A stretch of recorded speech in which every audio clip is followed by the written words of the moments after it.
আজ তোমাদের আমার একটি গিটারের উপরে মোরের পেন্টিং বানিয়ে দেখাবো। দেখো দেখতে কেমন লাগছে। দেখতে ভালো লাগলে আমার চ্যানেলটি সাবস্ক্রাইব এবং লাইক করে দিও আর কমেন্ট করো। দেখো আমি প্রথমে গিটারটিকে পেন্সিল দিয়ে মার্কিং করে নেব।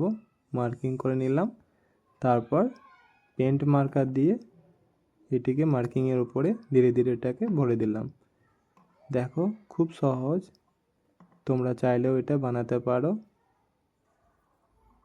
দেখো তোমাদের পছন্দ হলে আমার চ্যানেলটি সাবস্ক্রাইব করো আর কমেন্ট করো। দেখো এখন আমার মোড়টি কমপ্লিট হয়ে গেছে। এটি পেন্সিল আর পেন মার্কার এটি দিয়ে বানিয়েছিলাম। থ্যাংক ইউ, ধন্যবাদ।